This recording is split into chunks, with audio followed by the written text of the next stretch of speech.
Vivimos en un mundo en constante cambio que usted merece entender, porque es imposible interpretar la realidad que vivimos sin conocer cada uno de sus colores. Porque muchos son los tonos de la actualidad. Presentamos Matices. Una producción de Noticias Monumental. Matices con don Gustavo Araya, analista en comunicación política, que nos va a ayudar a desmembrar un poco la encuesta de Sid Gallup para el grupo Repretel que se publicó el pasado martes. Antes, y el método científico así lo ordena, les voy a contar que en la encuesta, para que ustedes tengan una idea, consiste en todas las personas de 18 años y más de Costa Rica que aparecen en el padrón electoral. Esa es la población de estudio. Y la muestra, porque evidentemente no se le entrevistó a todos los costarricenses, son 1.205 entrevistas distribuidas en todo el territorio costarricense. Se empleó un muestreo mixto, elaborado una parte de la muestra de forma personal y otra telefónica. Vamos a ver qué más tiene importante el cuadro de la muestra, porque vienen muchísimos datos.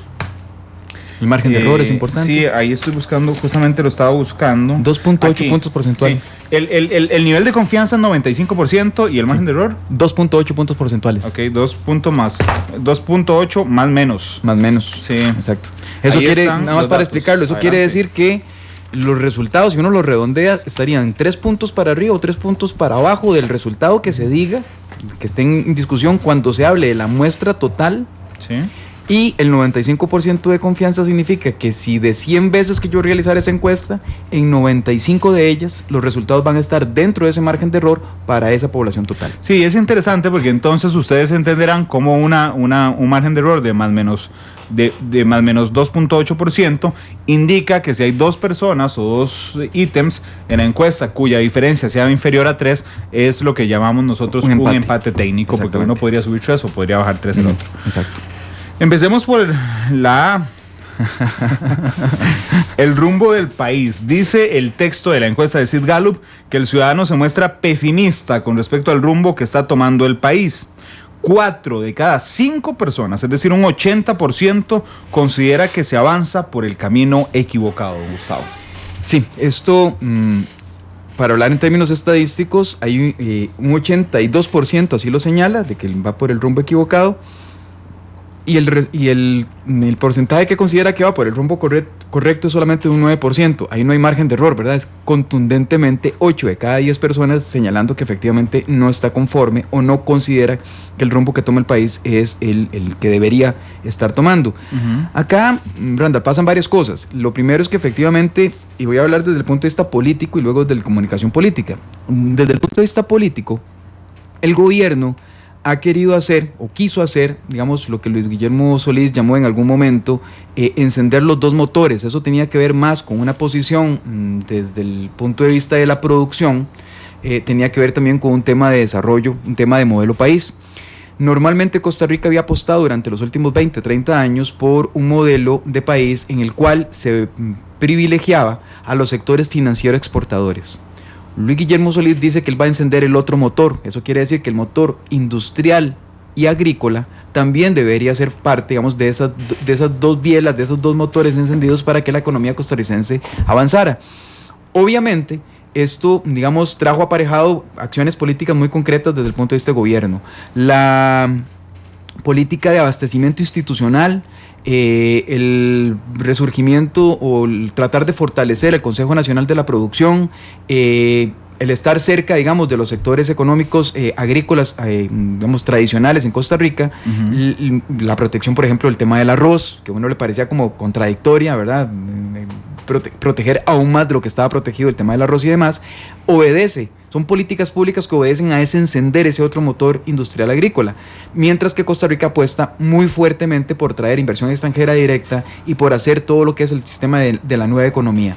Entonces, cuando el gobierno va y trae empresas al extranjero para que inviertan en nuestro país y se abren nuevas zonas francas, o se crecen las zonas francas, cuando Intel se va, pero el gobierno, don Luis Guillermo Solís sale de manera súbita, de nuevo, ¿verdad? Quienes le han criticado los viajes, pero vamos, sale porque no hay otra manera de traer la inversión extranjera directa, sino que está saliendo, y además de la primera persona en toma de decisiones a nivel de gobierno. Eso es, digamos, mantener un sistema del status quo, ¿verdad? El sistema exportador.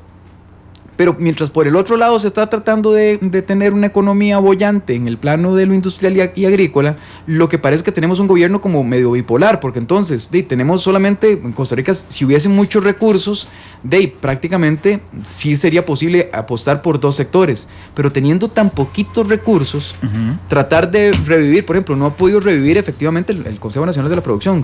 Si alguien me dice que es el Consejo Nacional de la Producción de los años 70 u 80, bueno, ahí todavía, pero ese no es el que tenemos. No tenemos un MAC con una fortaleza, una potencia de la que tenía en los años 50 y 60.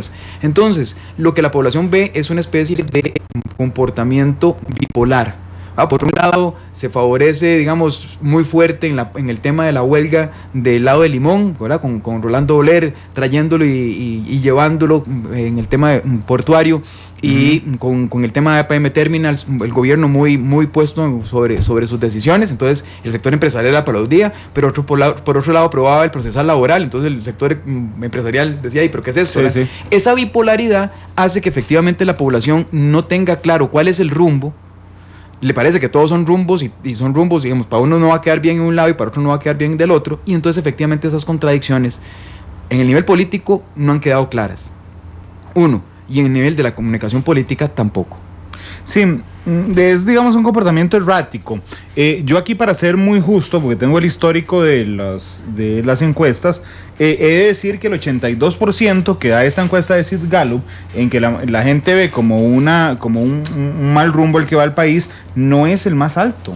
El más alto ocurrió en mayo del 2015, es decir, el año pasado. Y si no me falla la memoria, era justamente el enredo de Melvin Jiménez, ¿sí? ¿Verdad? Siendo ministro de la presidencia. De atrás, si nos vamos para atrás, estamos en el segundo año y un piquito de la administración Solís. Si nos vamos al segundo año y un piquito de la administración de doña Laura, también andaba cercano a los 2014, 78. 2014 no, 2012, 80. Que con el margen de error es un empate técnico. Es un empate técnico, así es. Bueno, vámonos para atrás un poquito, a ver el segundo año de don Oscar. Don Oscar quedó de presidente en el 2006. En el 2008, este sí es mucho menor, 53%. Sí, pero ahí, nuevamente, Oscar Arias, tanto en acción política como en la comunicación de gobierno, era consistente. Vamos a ver, la gente les reclamaba estar a favor del TLC, les reclamaba estar a favor de la economía volcada hacia el exterior, de la inversión extranjera directa de la atracción, de las inversiones en zonas francas, de todo lo que significaba ese otro motor que durante los últimos 20, 30 años ha sido privilegiado. Don Oscar Arias fue absolutamente, digamos, congruente, ¿verdad? Con esa, entonces no le permitía, vamos a ver, su accionar mismo y su comunicación hacía que efectivamente fuera consistente, y entonces no se notaba. Había gente que se ponía a ese rumbo, pero sabía que había un rumbo. Sí, es decir, vamos a ver, don Oscar siempre le quedaba mal a la mitad de la población. Exacto, y la otra mitad le aplaudía. El problema de tener un comportamiento errático es que el 50% al que usted le queda mal va variando. Exacto. Y a veces el que le quedó bien hoy le quedó mal mañana, y al final el 100% le quedó mal. Exactamente, porque hoy, por ejemplo, y veámoslo durante el primer año de gobierno, las alianzas que tuvo el gobierno durante el primer año, especialmente con los sectores de izquierda y con los sectores, digamos, de reivindicación de derechos civiles, por ejemplo, ¿verdad? Una y otra vez el gobierno también parecía errático. O sea, mientras por un lado izaba la bandera del reconocimiento a la diversidad sexual, por otro lado no avanzaban los proyectos en la Asamblea Legislativa, ¿verdad? Mientras que por una parte se decía que este gobierno progresista precisamente estaba a favor de la fertilización in vitro, de la reivindicación de derechos civiles y todo lo demás, por otro lado Melvin Jiménez decía, a los medios de comunicación, aquí lo dijo, ¿verdad? Decía, no, la agenda de reivindicación de derechos civiles, de reconocimiento de las parejas homosexuales no es prioridad de este gobierno. Entonces, lo que tengo de apoyo por un momento, después lo va a tener de adversario. Así es. Y los que tenían de adversarios, después lo va a tener de apoyo. Entonces, esa bipolaridad, esa forma errática de comportamiento hace que efectivamente se vea que es un rumbo por el cual el país no debería transitar. Sí, es el liguista hoy y sapricista mañana. Siempre le queda mal a la mitad, a la otra mitad. Exacto. Y el gobierno bailando en una cuerda floja bastante difícil. Sí.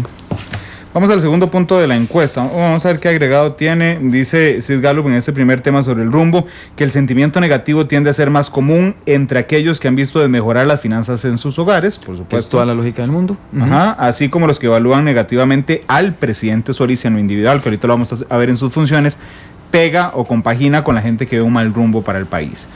Porque creo que en términos de comunicación política, don Gustavo, es imposible dividir al presidente del gobierno. Son uno solo, generalmente. Puede ser que se divida y suceda lo que pasaba con el fenómeno de doña Laura Chinchilla, que la gente decía, no es mala gente, ¿verdad? Es una buena persona. Entonces, cuando se evaluaba a la persona de Laura Chinchilla, no salía tan mal. Efectivamente, como presidente, sí, hay una mala calificación. En el caso de Luis Guillermo, lo que pasa es que las altas expectativas creadas de una persona desconocida le juegan en contra. Claro, tanto en lo personal como como jefe de Estado. En 2014 había un 67% de personas que opinaban que el país iba en mal rumbo. En enero de 2015, es decir, ya don Luis Guillermo, cerca de 6 meses como presidente, había un 69% ya que opinaba aquí era malo el rumbo. Otro ítem de la... Bueno, y voy a ir leyendo los comentarios además que nos están pasando por Twitter. Ustedes pueden opinar en tiempo real en @monumentalcr en Twitter. Dice Marco Vinicio, este gobierno siempre ha jugado al teléfono chocho, justamente hablando de que cuando recordábamos a don Melvin, decíamos que a veces el presidente decía una cosa, don Melvin decía otra. El presidente, muy recientemente, el presidente garantiza que va a haber servicio de tren y dos días después el ministro de la presidencia dice que Casa Presidencial no se meterá en el tema del Incofer. Es esta especie de contradicciones. Sí, que no se esos detalles, esos pequeños, grandes detalles, sí, hacen que efectivamente lo que la población ve del gobierno no le guste. El audio del presidente Solís. El audio del imitador del presidente Solís. Me traicionó el subconsciente, se parece enormemente. Sí, nuevamente, es un tema de que se preferiría, digamos, pese a que estamos en matices, se preferiría un gobierno que tenga blancos y negros, ¿verdad? Sí. Que decida de una vez cuál es el rumbo. Si no es, no es. Sí.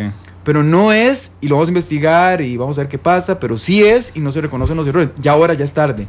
Ahora ya el imitador, o no. Tendrán que ser un imitador. Tiene que ser.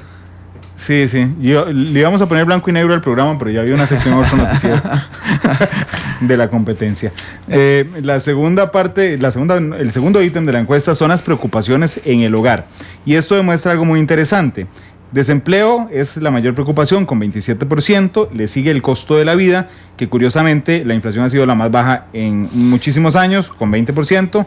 Crimen 12%, que curiosamente ha aumentado mucho.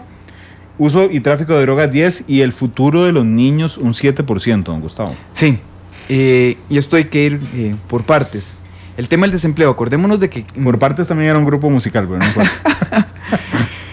Hoy anda haciéndole campaña a varios grupos. El tema del desempleo en esta administración revienta muy temprano, porque efectivamente los índices de desempleo empiezan a incrementarse. Normalmente Costa Rica sí había mantenido alrededor del 8 o 9 puntos, digamos, de la tasa de desempleo, pero en esta administración se ha mantenido alrededor de los 10 puntos.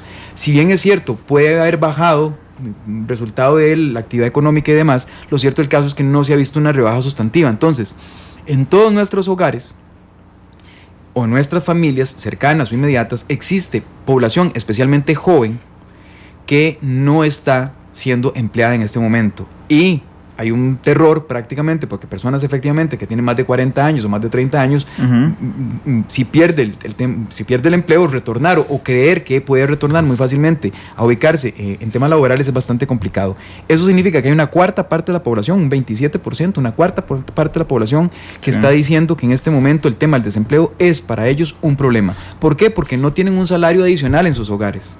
¿O por qué? Porque efectivamente la persona que está en la casa efectivamente tiene no 1, no 2, no 3, no 6, no un año de estar buscando empleo, sino que tiene mucho más tiempo. Sí, de hecho esta mañana he escuchado a Marco Durante con doña Amelia Rueda en Nuestra Voz, en una explicación muy interesante de la encuesta continua de empleo que hizo el INEC, y efectivamente fuera de todos los pronósticos, el desempleo, el grupo más grande representativo desempleado en Costa Rica son jóvenes entre 15 y 25 años. Que es el motor de la economía que este gobierno decidió no privilegiar como lo habían hecho los gobiernos anteriores, que era el modelo de exportador y de atracción de inversión extranjera directa, que es Costa Rica tiene prácticamente a partir de mediados de los años 90 una explosión en la parte de la población con educación superior o educación técnica. Entonces hay una masa importante de juventud, un bono demográfico que tiene Costa Rica que está altamente capacitado y que no está encontrando empleo.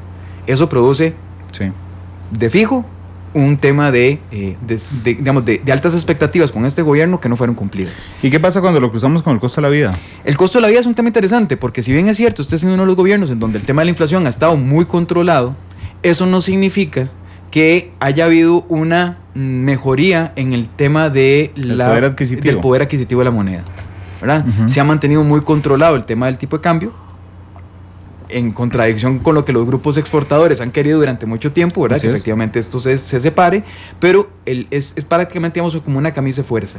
Porque entonces, si bien es cierto, digamos, las personas que nos están oyendo pueden decir, sí, es cierto, no ha habido un incremento desmesurado de los productos básicos, de la canasta básica, sí, bien es cierto, pero igual no la podía adquirir hace un año como no la puedo adquirir ahora. Porque no ha habido una mejoría sustantiva en el tema de recurso para poder adquirirlo, en el tema de las pagas, ¿verdad? En el tema de salarial. Y para muestra un botón, el último incremento salarial era pírrico, ¿verdad? Con respecto a lo que las personas esperaban. Sí, hay algo que yo todavía no entiendo y en esta mesa ha estado María Luz Ana Rusia un montón de veces, la especialista del INEC, explicándonos la fórmula, pero yo no sé si es que yo me quedé en matemática 1, pero hay un tema, don Gustavo, que a mí se me escapa. El aumento del del segundo semestre fue 8 colones por cada 100,000. El primer aumento en combustibles, inmediatamente después de eso, ya supera el incremento mensual de un trabajador calificado. Es decir, que a pura lógica, ¿verdad?, el costo de la vida reajustado en ese aumento se fue el primer mes. Pero aún así, la inflación no lo demuestra, porque está diluida en otro montón de cosas. Porque la inflación depende, digamos, el índice de inflación está concentrado en el tema de la adquisición de la canasta básica. Claro, pero ahí está incluido el combustible. En la inflación es donde uno no entiende, digamos, que tal vez, y ninguno de nosotros dos es economista, bueno, creo entre sus numerosos títulos no he visto que sea economista, pero, don Gustavo, es donde uno no entiende si es que el peso del combustible representativo en la canasta básica, si no es tan amplio como debería. Como uno pensaría, porque efectivamente todos los productos requieren de un transporte. Así es. ¿Verdad? Uno mismo requiere transporte para movilizarse y demás. Sí, pero digamos, el peso relativo no es tan relevante. Lo que sí es que, y ahí es donde viene la parte, digamos, de la trampa entre comillas, la trampa económica entre comillas. Si bien es cierto, la canasta básica se ha mantenido muy controlada en temas de precios, lo cierto es que hay otra serie de servicios en donde sí se ven afectados sus precios por el tema combustibles, por el tema de incrementos, ¿verdad? Y Costa Rica tradicionalmente ha tenido una muy buena base de una clase media que no se satisface únicamente con lo que la canasta básica, ¿verdad? Si estamos pensando en hogares pobres que llegan a alcanzar la canasta básica a base de sus ingresos como familia, pues estamos viendo que, digamos, se han mantenido en el tiempo. Ni son más ricos ni son más pobres. Digamos que se han mantenido merced a este control de la inflación. Pero cuando estamos hablando de clases medias, resulta que ni usted ni yo solamente consumimos, ¿verdad? Y la mayoría de la población, un 30-35% de la población costarricense no solamente consume la canasta básica, sino que hay otros productos que consume. Y esos quedan fuera del control, digamos, de la medición del costo de la vida. Sí. Y ahí es donde empieza a verse ese 20% de la población que señala que ese es un problema sustantivo para ellos. Porque igual siguen creciendo los precios de la salud privada, igual siguen creciendo los servicios de educación privada, igual siguen creciendo los servicios incluso de ciertos tipos de transporte, ¿verdad? Que no solamente son taxis y demás, que bueno, por eso es que también los autobuseros, como el Uber y demás, pero de ahí hay fletes que se pagan, que vienen incluidos en ciertos servicios que efectivamente, digamos, siguen incrementándose y que por estar fuera de la canasta básica sí tienen impacto, pero no son considerados a la hora de medir el índice de precios. Crimen y violencia. Yo pensé que iba a salir más alto la preocupación por el crimen y es un 12% de la población, claramente más marcado en el área metropolitana. Sí, ha sido un fenómeno tradicional y la encuesta sí lo revela también más adelante, páginas más adelante se podrá notar donde efectivamente Costa Rica ha sido casi que tradición, donde alrededor de un 18, un 21% de los hogares costarricenses señalen que hayan sido víctimas del AMPA en el último año, entonces, o en los últimos 3 meses, perdón, o 4, que es lo que mide el estudio. Entonces, uno se da cuenta que efectivamente, en términos poblacionales, rondará un 12%, un 14%, que es un tema importante. Los medios de comunicación, yo sé que, y aplaudo el hecho de que no esté dentro de la grilla de contenidos de Monumental, pero una y otra vez, cuando la población de este país enciende los televisores en la mañana o ve las noticias en ciertos periódicos, lo que se da cuenta es que efectivamente hay un tema de inseguridad permanente, ¿verdad? Que no, vamos a ver, ni se nota que haya una mejoría sustantiva, ni se nota tampoco que hay un empeoramiento, digamos, sustantivo de las condiciones. De hecho, hay un comentario en Twitter que me llamó enormemente la atención, es de Javier Sandoval. ¿Qué dice Javier Sandoval? En términos generales de lo que hemos hablado de la encuesta. Dice, el problema es que este gobierno ha sido atacado mediáticamente desde el primer día. Eso afecta la percepción del pueblo. Pero es que, y aquí ya le voy a dar la palabra a don Gustavo, pero es que yo me acuerdo cuando los periodistas nos criticaban los primeros 3 meses de este gobierno, diciéndonos que teníamos una luna de miel, que Luis Guillermo Solís era el candidato del Colper. Yo oí eso, a mí me dijeron, si las elecciones fueran en el colegio de periodistas, don Luis Guillermo Solís habría ganado por goleada. Y bueno, no fueron al colegio de periodistas, fueron en la calle, ¿sí? Y ganó por goleada también. Sí, aquí zapatero a tus zapatos, ¿verdad? La comunicación moderna ha demostrado, tiene 3 principios, al menos que voy a señalar, que me parece que son atinentes para este momento. Tiene varios principios, digamos, en términos de la comunicación política moderna. La primera es que el equipo de campaña que estuvo con el otrora candidato no puede ser el mismo equipo de campaña que llega a la presidencia. Una cosa es la fanfarria electoral y otra cosa es los elementos sustantivos del ejercicio del poder. Este gobierno decidió, por voluntad propia, no tener equipo de comunicación durante el primer año al menos, ¿verdad? Entonces dejó en manos de un ministro, y hay que señalarlo, un ministro que no cumplió a cabalidad su papel, ministro de la presidencia, con una muy mala relación con la prensa. Entonces, la prensa, segundo principio, la prensa no tiene por qué aplaudir. O sea, la prensa no es una prensa de... no somos una caja de resonancia de las actividades buenas del gobierno. Exacto. El gobierno tiene sus propios mecanismos, sus propios elementos para hacer comunicación política. El contrapeso de gobierno en cualquier democracia madura son los medios de comunicación, más allá de los propios, digamos, de lo que ha sido la caja de resonancia en la Asamblea Legislativa y demás. Es que el contrapeso está en los medios. Entonces, los medios haciendo su papel le ha puesto, digamos, ha criticado a este gobierno como lo criticó al gobierno anterior. O sea, sí. Es que en esto no ha habido diferencia, ¿verdad? Lo que pasa es que cambian los actores y cuando le toca un partido, el partido siempre ve que como que es a ellos el que lo critican, y cuando está al otro lado no lo ve de la otra forma. Pero la prensa ha hecho su papel. Que la prensa ha tenido un mayor volumen en términos de los decibeles, por decirlo así, de la crítica con respecto al gobierno, es porque el gobierno no ha tenido una estrategia de comunicación. O sea, esto no es un tema de que, pues, es un pulso de poder. La prensa va a señalar y tendrá que señalar, es su obligación señalar los yerros que se cometan desde el ejercicio del poder. No hay otra. Tercer elemento. Resulta que en la comunicación moderna se dice que no solamente la comunicación per se es el elemento fundamental para tener procesos de información con la ciudadanía, sino las acciones mismas. Y entonces es muy difícil para los medios, ¿verdad?, informar sobre la comunicación de gobierno o pasarla, digamos, cual si fuese una faja de transmisión, si quisieran ser una caja de resonancia del gobierno, cuando efectivamente también el gobierno ha cometido yerros y los ha cometido en cantidades importantes y sobre temas sustantivos y muy relevantes. Entonces, pasar por alto las contradicciones que ha tenido este gobierno, por más que la prensa estuviera de un lado aplaudiendo, las contradicciones mismas hablan por sí mismas, ¿verdad? Tener una huelga de maquinistas en Incofer, habiendo salido el presidente ejecutivo anterior en una situación de crisis, primero habla muy mal de la persona que estuvo como presidente ejecutivo anterior, ¿verdad? Porque uno no sale dejando en ciernes una crisis, o al menos avisorándola, así es, ¿verdad? no estoy para nada, ¿cómo se llama?, perdonando al nuevo presidente ejecutivo. No, también tuvo que asumirla, ¿verdad? Y sabía que había una crisis de por medio. Pero que el presidente de la República diga que aquí va a funcionar, que no van a permitir que se dé la huelga, que ya se está tomando previsiones y tal, y que eso no se dé, de ahí, no hay magia posible desde el punto de vista de la comunicación para que uno desdiga al presidente de la República. Fue el propio presidente de la República el que cometió el error. Salir a decirlo cuando con todo el aprecio y el respeto que le tengo a Mauricio, ¿verdad?, que estuvo acá, Herrera.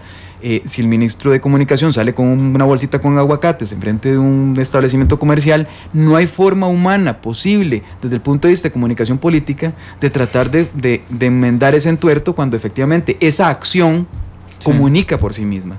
Entonces esa serie de hierros son hierros sumativos, la población llega a tener una y otra vez, lo que hacen es un acumulado y efectivamente al final echa al suelo cualquier estrategia que se tenga también de comunicación por la vía de las acciones. Sí, de hecho estaba revisando el sitio Gobierno CR, que es el sitio oficial del gobierno para dar a conocer sus informaciones, y el eslogan es por una ciudadanía mejor informada. Estaba leyendo las últimas publicaciones. Una de ellas, autoridades realizaron 27 acciones para eliminar bloqueos e inician procesos para quitar concesión a taxistas que violaron los contratos. Eso, señores y señoras, se informó en todos los medios de comunicación, sí, claro, incluyendo Monumental. Hoy todavía en la mañana lo decían. Bueno, ustedes. Efectivamente. Después viene una información que dice que radar de última tecnología resguarda riqueza natural de la isla del Coco. Yo no sé si en todos los medios de comunicación, aquí en Monumental sí, de hecho hicimos una amplia nota sobre el nuevo radar que iba a servir para vigilar la isla del Coco. La cantidad de personas afectadas por el subempleo baja más de 5%. Esta es la única donde sí hay una diferencia clarísima en el enfoque que le dimos a la mayoría de los medios de comunicación, de que el desempleo se mantuvo igual, porque había un detalle, que es que las personas en subempleo, es decir, las personas en trabajo informal, bajaron. Lo curioso es que no fue que se fueron a emplearse, es que dejaron de subtrabajar, ¿verdad? Porque no se sumó a la fuerza laboral. Dice Texas Tech University escoge a Costa Rica para instalar el primer campus de satélite en América Latina. En todos los medios. Crecimiento de deuda pública en Costa Rica supera promedio de América Latina. Esto es una mala noticia. Es una mala noticia. Pero bueno, está en el sitio del gobierno, pero sí, así es, lo cual está bien. Habla del balance. Avanza proyecto para ampliación de los servicios de cardiología del Hospital de Niños. Nota ayer en todos los medios de comunicación. Poder Ejecutivo sancionó leyes para ordenar pensiones y controlar su aumento. Nota incluso hoy. Sí, hoy en todos los medios de comunicación. Entonces, bueno, es interesante realmente que la valoración sea porque la prensa y nuevamente, aunque mal. La prensa, vamos a ver, y esto el presidente de la República lo ha dicho, que es una frase que creo que no es de él, sino de Winston Churchill, que decía, él prefiere una prensa fuerte, adversa, a que no haya prensa. Sí. Y así funciona en democracia, ¿verdad? El contrapeso natural en las democracias fuertes, consolidadas, son los medios de comunicación. Pero a veces minimiza las preocupaciones de la prensa.